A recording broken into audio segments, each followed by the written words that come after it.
Welcome to स्प्लाउट की एक और नई वीडियो में। तो इस वीडियो में मैं एक्सप्लेन करने वाला हूँ रिसेंटली रिलीज हुई ट्रोल मूवी को।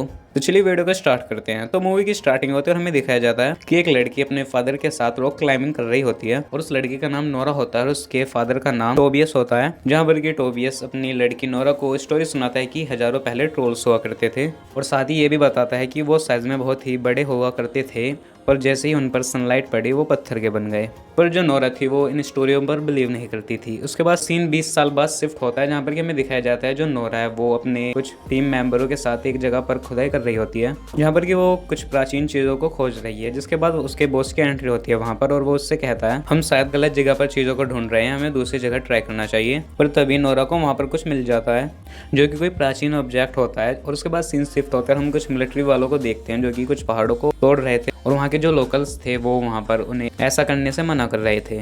जिसके बाद मिलिट्री वाले वहाँ पर आरडीएक्स को लगाकर कुछ हिस्सों को ब्लास्ट कर देते हैं और जैसे वो ब्लास्ट कर अंदर जाते हैं तो वहाँ पर कुछ अनजान चीज़ उन पर हमला कर देती है और इसका सिग्नल उनके मिलिट्री बेस पर भी चला जाता है और इसलिए कुछ फाइटर जेट्स को वहाँ पर भेजा जाता है। और ये बात वहाँ की प्राइम मिनिस्टर को भी पता चल जाती है कि पहाड़ों के अंदर एक अनजान चीज़ को देखा गया है। पर वहाँ पर प्राइम मिनिस्टर को समझ नहीं आता कि वो क्या करे। उसके बाद उनका जो एडवाइज़र रहता है वो उन्हें बताता है कि हमें किसी आर्कोलॉजिस्ट को बुलाना चाहिए। इसलिए एक हेलीकॉप्टर नोरा को लेने चला जाता है क्योंकि जो नोरा थी वो एक आर्कोलॉजिस्ट थी। उसके बाद नोरा मिलिट्री बेस में आती है और जिसके बाद नोरा एक मीटिंग में जाती है और वहाँ पर कुछ फुटेज को देखकर बताती है कि यहाँ पर किसी के फुटप्रिंट्स हैं। पर तभी उन्हें एक वीडियो भी मिलती है जिस पर नोरा बताती है कि शायद ये एक बहुत बड़ा मॉन्स्टर हो सकता है। जिसके बाद सीन शिफ्ट होता है और हम एक ओल्ड कपल को देखते हैं जो कि चाय पी रहे होते हैं। पर तभी वहाँ पर भूकंप आने लगता है और जिसके बाद वो अपने बेसमेंट के अंदर चले जाते हैं और कोई अनजान चीज़ उनके घर को तोड़कर वहाँ से निकल जाती है। जिसके बाद नोरा हेलीकॉप्टर से उसी जगह पर पहुँचते हैं यहाँ पर कि ये घटना हुई थी और यहीं पर क्रिस्टोफर होता है जो कि नोरा को बताता है कि कोई बड़ी अनजान चीज़ थी जो कि पहाड़ों की तरफ चली गई है बट एक जगह पर जाकर पैरों के निशान खत्म हो जाते हैं। जिसके बाद नोरा उस ओल्ड कपल से कुछ बातें करती है ताकि उसे कुछ सुराग मिल सके और वो ओल्ड कपल बताते हैं कि उन्हें किसी के रोने की आवाज़ आई थी पर वो तब तक बेसमेंट में जाकर छुप चुके थे। जिसके बाद नोरा को वहाँ की एयर में कुछ स्मेल आती है और साथ ही वो वहाँ पर एक बड़े फुटप्रिंट को भी ऑब्जर्व करती है। जिसके बाद नोरा को कुछ समझ नहीं आता और जिसके बाद वो एक जगह पर चली जाती है और वो जाकर अपने डैड से मिलती है क्योंकि उसे इस काम में अपने डैड की हेल्प चाहिए थी। जहाँ पर कि जो नोरा का फादर टोबियस था वो बताता है कि ये ट्रोल है और साथ ही बताता है कि हज़ारों साल पहले ये ट्रोल यहाँ पर घूमते थे जो कि एक आम बात थी।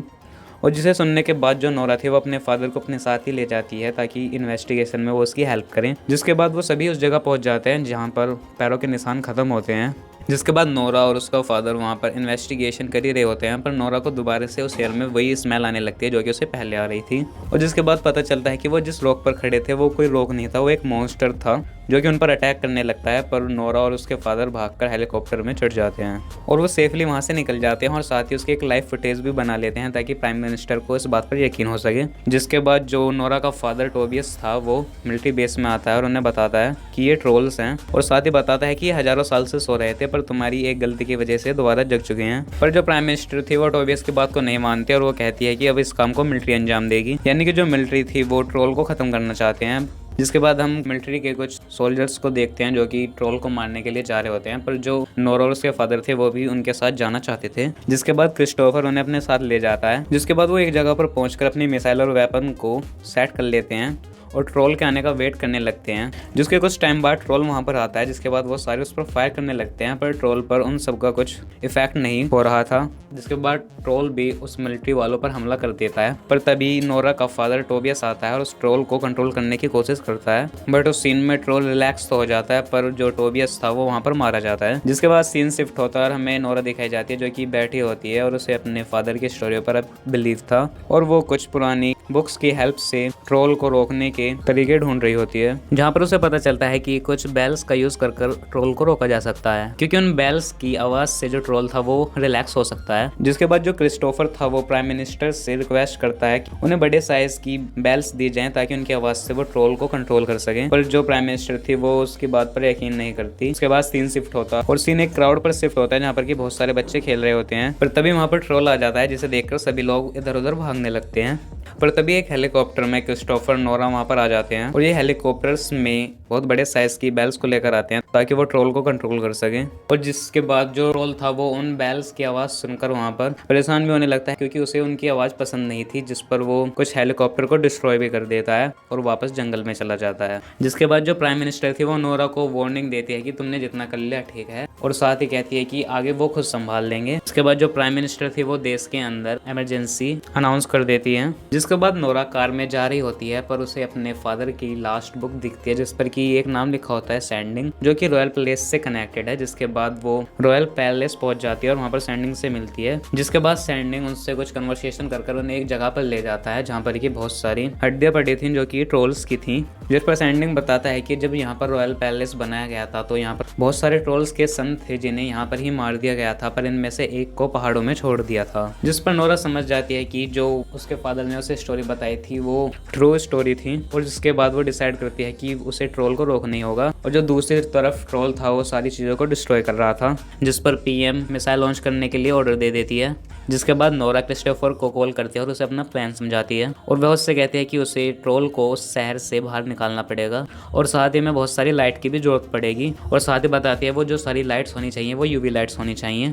पर साथ ही इन्हें पता चल गया था कि पीएम ने मिसाइल लॉन्च करने का ऑर्डर दे दिया है, इसलिए वो मिलिट्री बेस में बैठी एक फीमेल की हेल्प लेते हैं जो कि उनके सिस्टम को हैक कर ले और मिसाइल लॉन्च को रोक दे, ताकि नोरा और एंड्रियास को कुछ और समय मिल जाए अपने काम को पूरा करने के लिए। जिसके अगले सीन में नोरा और एंड्रियास एक कार को लेकर वहां से चले जाते हैं जिसमें कि ट्रोल के सन की हड्डी होती है, और जो सिटी में ट्रोल था वो भी उस हड्डी को देख लेता है और जिसे देखकर वो भी उनके पीछे जाता है। और जिसके बाद नोरा भी क्रिस्टोफर तक पहुंच जाती है और वो चलती ही गाड़ी से कूद जाते हैं वहां पर। उसके अगले सीन में हम देखते हैं कि मिलिट्री बेस को पता चल जाता है कि उनके कंप्यूटर को किसी ने हैक करा है, और ये कंप्यूटर्स को दोबारा ठीक करके फिर से मिसाइल को लॉन्च करने का ऑर्डर दे देते हैं। पर तब तक जो क्रिस्टोफर था वो वहाँ पर सारी यूवी लाइट्स को जला देता है, और साथ ही पीएम को पता चल जाता है कि उस एरिया में बहुत सारे मिलिट्री के सोल्जर्स हैं, इसलिए वो मिसाइल को लॉन्च करने के लिए मना कर देते हैं वहाँ पर। और उधर हम देखते हैं कि ट्रोल उन यूवी लाइट्स को सह नहीं पा रहा है और उसका इफेक्ट उस पर हो रहा है। बट नोरा से यह सब नहीं देखा जा रहा था, इसलिए वो उन सभी लाइटों को बंद करने के लिए कह देती है, और वो ट्रोल के पास जाकर ट्रोल को यहाँ से जाने के लिए कहती है, और साथ ही कहती है कि ये लोग तुम्हें मार डालेंगे, तुम वापस पहाड़ों के पास चले जाओ। और नोरा की बात को सुनकर ट्रोल वहाँ पर रिलैक्स हो जाता है, पर तब तक वहाँ पर दिन हो जाता है और जो सनलाइट थी वो ट्रोल की बॉडी पर पड़ने लगती है, और जो ट्रोल था वो वहाँ पर सनलाइट को सहन नहीं कर पाता है, जिसकी वजह से वो वहीं नीचे गिर जाता है, और सनलाइट के इफेक्ट से वो वहीं पर जम जाता है और पहाड़ बन जाता है। जिसके बाद वहाँ पर पीएम आ जाती हैं जो कि नोरा से काफ़ी इम्प्रेस थी अब। जिसके बाद जो नोरा थी वो एंड्रियास के साथ वहाँ से चली जाती है, पर जो एंड्रियास था वो नोरा से कहता है कि ऐसे ट्रोल और भी हो सकते हैं वहाँ पर। और उसके अगले सीन में हमें वही गुफा दिखाई जाती है जहाँ पर की ब्लास्ट हुआ था, और वहाँ पर हमें एक और ट्रोल दिखाया जाता है जो कि अब जाग चुका है। और इसी के साथ यहीं पर इस स्टोरी का एंड हो जाता है। तो आई होप आपको इस मूवी की एक्सप्लेनेशन पसंद आई हो। तो इस वीडियो में इतना ही, मैं मिलूँ आपको नई वीडियो में नई मूवी या फिर नई वेब सीरीज के एक्सप्लेनेशन के साथ। तब तक के लिए गुड बाय।